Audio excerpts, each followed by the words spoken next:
Jail থেকে বের হওয়ার পরও মোহনাকে খুঁজছি, প্রেস কনফারেন্স করার পর মোহনাকে খুঁজছি। কঠিন বিরোধিতা করছে আমাকে কিন্তু আপোষে জামিন দেয় নাই।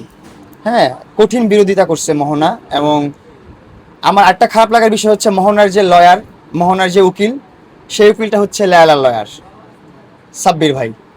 হ্যাঁ, উনি হচ্ছে লায়লার প্রত্যেকটা মামলা লড়তেছে, মোহনার মামলাও ওই লয়ারই লড়তেছে। তো দেখা যাচ্ছে লায়লার লয়ার, মোহনার লয়ার একজনই, দুইজন মিলে একজনকে দিয়ে আমাকে পানিশ করতেছে। এটা তো আমি আমার ওয়াইফের কাছে এক্সপেক্ট করি নাই কখনো, আমি আশাও করি না যে এরকম করবে। এটাও এখনও লালার কথাগুলো যে আমাকে বদনাম করছে সেইগুলো রেফারেন্স হিসেবে ইউজ করতেছে, ওর লয়ারকে ইউজ করতেছে, ওর আইডিয়াগুলো ফলো করতেছে। এটা কিন্তু আমরা কিন্তু একদম পরিষ্কার, একদম ক্লিয়ার যে থার্ড পার্সন লায়লা কিন্তু অনেক ইম্প্যাক্ট ফেলতেছে আমাদের ফ্যামিলিতে, আমাদের সংসারে, আমার লাইফে। মোহনার তো আরও লয়ার হইতে পারতো, এখানে তো লয়ারের অভাব নেই আদালতে, অনেক লয়ার আছে। মোহনারও অনেক পরিচিত আত্মীয়স্বজনরা আছে, যারা অ্যাডভোকেট আছে, ব্যারিস্টার আছে, অনেক আইনজীবী আছে। ওইদিকে না যায় কেন লায়লার লয়ারই মোহনার লয়ার হইল? লায়লার রেফারেন্স মোহনার মামলাতে চলে, কারণ সেম লয়ার তো, ওই লয়ার তো লায়লার মামলাগুলো কাজ করে। তো ওই ওই মামলাগুলো আবার রেফারেন্স হিসেবে আদালতে বলে যখন, এটা তো মোহনার কাছে লজ্জা লাগার কথা যে আমি আমার হাজবেন্ডের বিরুদ্ধে মামলা করছি, আমি কথা বলবো, আমার সাবজেক্ট নিয়ে কথা বলবো। এখানে আবার আরেকটা থার্ড পার্সন মহিলা আসতেছে, একটা থার্ড পার্সন মহিলা রেফারেন্স ইউজ করতেছে আদালতে, ম্যাজিস্ট্রেটের সামনে, মহামান্য আদালত শুনতেছে। এটা তো আমার শরম লাগার কথা, লজ্জা লাগার কথা, কিন্তু নাই ওর মধ্যে লজ্জাবোধটা। আমি কিছু বলতে চাই না এখন, আর আমি জোর করি না এখন, আর আমি ওরে চাই, মানে মনে মনে চাই, ভালোবাসি, কিন্তু ওরে আর বুঝতে দিই না আমি যে আমি তোমাকে চাই, বা ওরে ডিস্টার্ব করি না। ওর বাসার সামনে গেলে ওরে ডিস্টার্ব করবো না, আমি কখনো ডিস্টার্ব করবো না। ও বলে আমি নাকি ডিস্টার্ব করি, আদালতে বলছে আমি নাকি করে মার্ডার করার চেষ্টা করি, ও ভয়ে থাকে, বাসা থেকে বেরোতে পারে না, ঢুকতে পারে না। এই জন্য আমি আর ডিস্টার্ব করি না ওকে। ও ভালো থাকুক, সুস্থ থাকুক, ওর লাইফও নষ্ট না হোক। ওর লাইফ নাকি নষ্ট হয়ে গেছে আমাকে বিয়ে করার পর, ওর ফ্রেন্ড সার্কেল মিশে না, ওর আত্মীয় স্বজন মিশে না। তো আমার চেয়ে বেশি ইম্পর্টেন্ট তো তারা, ওর কাছে ও যেভাবে বলছে, যেভাবে প্রেজেন্ট করছে। আমি মনে করি যে আমার কারণে যাদেরকে হারাইছে তারা ওর জীবনে ফিরে আসুক, এটা দোয়া করি আল্লাহর কাছে। আর আমি ওর লাইফ থেকে সরে যাব, আমি তো ওর পথের কাঁটা, আমি তো ওর পথের কাঁটা, আমি আর ওর পথের কাঁটা হয়ে থাকতে চাই না। ভালোবাসি, সারা জীবন ভালোবেসে যাব, দূর থেকে ভালোবাসুক। কখনো ওর ক্ষতি দেখলে আমি আমার নিজের বুক পেতে দিয়ে ওকে রক্ষা করবো, ভালো থাকবো। এইটাই, এতটুকু আমার কথা। আসলে লাইলা কি চাচ্ছে? লায়লা চাচ্ছে আমি যেন সুখে না থাকি, আমি যেন সংসার করতে না পারি। দেখবেন লায়লা কিন্তু day by day, every day হচ্ছে যে কন্ট্রোভার্সি করতেই থাকে, কিভাবে সমালোচনা করবে। কখনো আলোচনা যে আনবে, নিজেকে সুন্দরভাবে প্রেজেন্ট করবে, এরকম চিন্তাধারা কখনো তার নাই। তার ধারা হচ্ছে শুধু আমার ভিউ দরকার, সে শুধু ভিউ ব্যবসা করতে চায়, ভিউ ব্যবসা করতে চায়, ভাইরাল হতে চায়, পপুলার হতে চায়, এতটুকুই। আজকে কোর্টে আসার কারণ কি? আজ কোর্টে আসার কারণ হচ্ছে আমার একটা মামলায় ওয়ারেন্ট বের হয়েছিল। সেই মামলাটা হচ্ছে যৌতুক মামলা, যেটা হচ্ছে মিথ্যা মামলা। 1 কোটি টাকা চেয়ে নাকি আমি যৌতুক চেয়ে মারধর করছি, মারামারি করছি, এটার একটা মিথ্যা মামলা আমার বিরুদ্ধে করছিল আমার ওয়াইফ। অ্যান্ড ওই মামলায় ওয়ারেন্ট বের হয়। দেন আমরা আজকে হচ্ছে আত্মসমর্পণ করি, সারেন্ডার করে আমরা জামিন চাই। কোর্ট আমাদের উপর সন্তুষ্ট হয়ে আমাদেরকে জামিন দিয়েছে। ওয়ারেন্ট বের হওয়ার কারণ কি? ওয়ারেন্ট বের হওয়ার কারণটা আমার আল্লাহ বলুক, এটা তো আইনি প্রসিকিউশন, এটা তো আমি বলতে পারবো না এরকম ভাবে। এই ব্যাখ্যাটা আমি দিয়ে দেবো পরে। হ্যাঁ, বর্তমানে আপনার নামে কয়টা মামলা চলছে? বর্তমানে আমার নামে মামলা চলতেছে 8টা। মামলা ছিল টোটাল 9টা, একটা ডিসচার্জ হয়ে গেছে, মিথ্যা মামলা প্রমাণিত হয়েছে। লিখনের মামলাটা মিথ্যা মামলা প্রমাণিত হয়েছে। আর আমার ওয়াইফ 3টা মামলা করেছে আমার নামে, আর আরেকজন আছে যে 5টা করে রাখছে, আগের 5টা। আপনি তো জেল থেকে বের হয়ে বলেছিলেন মোহনার সাথে আবার সংসার শুরু করতে, কি অবস্থা? আমি শুরু করতে চাইছি, আমি যতবারই ও ফোন দিচ্ছি ততবারই আমি চেষ্টা করছি যে আমি মোহনার সাথে ভালোভাবে কথা বলি, কিন্তু ওরা আসলে এমনভাবে ব্রেন ওয়াশ করছে, ওর সারাউন্ডিংয়ের মানুষজন, আশেপাশের মানুষজন এমনভাবে ব্রেন ওয়াশ করছে। আসলে একটা সংসার ভাঙার যে রিজনটা, আমি সেই রিজনটা দেখতেছি না, যে একটা সংসারে ডিভোর্সের পর্যায়ে চলে যাবে, মামলা মোকদ্দমা পর্যায়ে চলে যাবে। ওইরকম হওয়ার মতন আমিও এখন পর্যন্ত কোনো অপরাধ করি নাই, মোহনাও ওরকম কোনো অপরাধ করে নাই যে আমরা আসলে সংসার করব না, সংসার ভেঙে ফেলবো, ডিভোর্স দিয়ে দিব, জেল খাটাবো, একজন আরেকজন শত্রু হয়ে যাবো। এরকম কোনো ভুল মোহনাও করে নাই, আমিও করি নাই। ওরও কোনো ছেলের নেশা আমি দেখি নাই সংসার জীবনে। আমার মধ্যে ও মেন নেশা দেখে না, কিন্তু এখন বলে যে আমি নাকি মেয়ে নিয়ে কী করছি, এটা করছি, এটা করছি, এটা করছি। কিন্তু আমি বলতে চাই মোহন, এটা তুমি বলার জন্য বলো, কিন্তু বাস্তবে তো জানো যে আমি কারোর সাথেই আহ, কথাবার্তা বলি না, কোনো ধরনের পরকীয়ার মধ্যে আমি নাই, কোনো তোমার এই আরেক মেয়ের উপর আমার কোনো ইন্টারেস্ট নাই। তুমি যা বলার জন্য বলতেছো আইসা শুধু, এটা তো ঠিক না আসলে। দেখেন আপনারা, আমি যদি এরকম কিছু করে থাকতাম তাহলে তো এতদিন এটা ফ্লাশ হয়ে যেত, এতদিন এটা সামনে নিয়ে আসতো। কারণ এর চেয়ে জঘন্য জিনিসপত্র যেগুলো ছিল সেগুলো আপনাদের সামনে তুলে ধরছে, আপনাদেরকে দেখাইছে।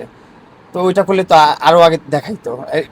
আমি কিছু না করে আমি জেল খাটতে হয়েছি, কিছু করলে তো ফাঁসি হইতো আমার।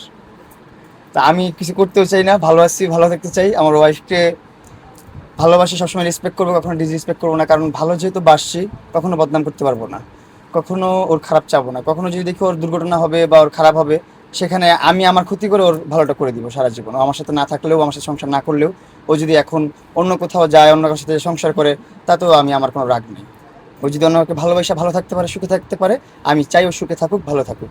ভালোবাসলেই পেতে হবে এরকম কোনো বাধ্যতামূলক কথা নাই কোথাও। থাক কিছু অপূর্ণতা।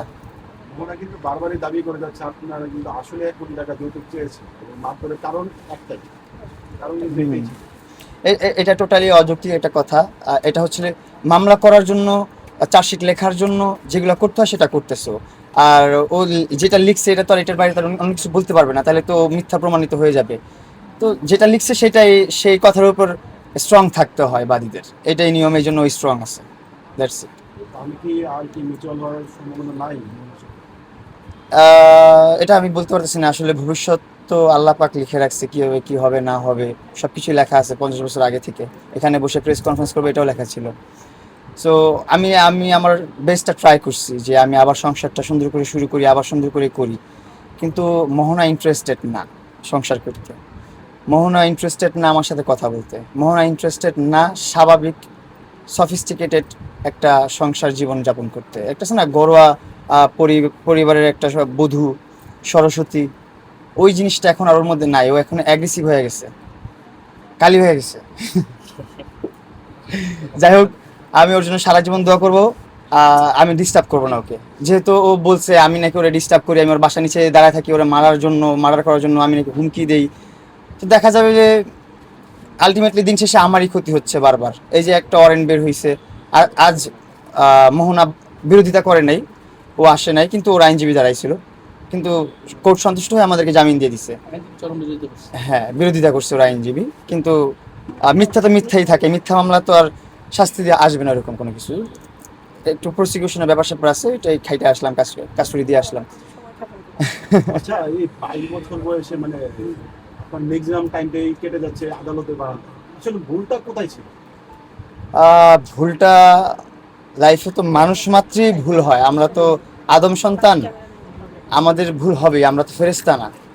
এখন মানুষের সবচেয়ে বড় আদালত হচ্ছে মানুষের বিবেক।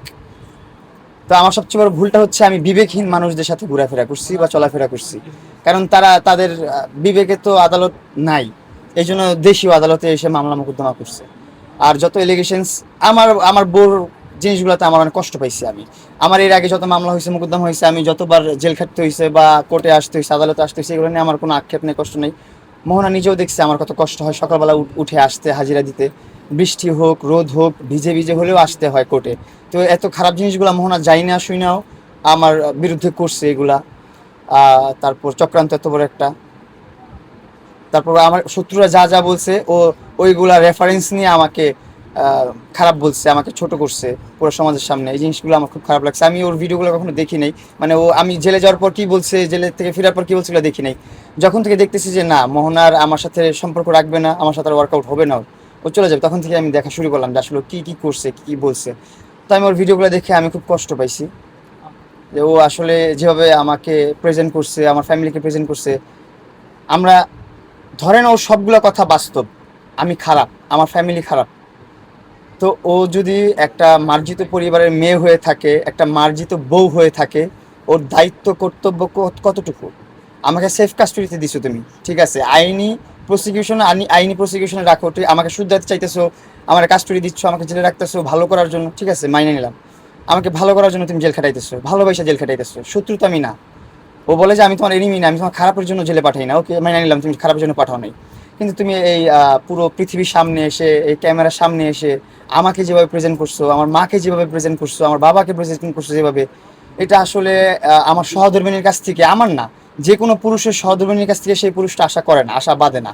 এক্সপেকটেশন সবসময় তো হাই থাকে। আমি পুরো দুনিয়ার সাথে যুদ্ধ করে লড়াই করে যখন টায়ার্ড হয়ে যাব, ক্লান্ত হয়ে যাব, তখন আমি কোথায় যাব? অবভিয়াসলি আমার মার কাছে আর আমার ওয়াইফের কাছে। তাদের কাছে যে আমি আমার মেন্টালি পিসটা খুঁজবো, তাদের কাছে আমি ভালো থাকবো দিন শেষে। কিন্তু আমি দিন শেষে বাসায় যে ভালো থাকতে পারতেছি না, ভালো থাকতেছি না। আমি যার কাছে ভালো থাকবো সেই আমাকে খারাপ রাখতেছে। সো এইগুলো নিয়ে আমি খুব ডিসঅ্যাপয়েন্টেড, এন্ড এইগুলো নিয়ে আমি খুব কষ্ট পেয়েছি। আর ও ও বলে না, আমি কিন্তু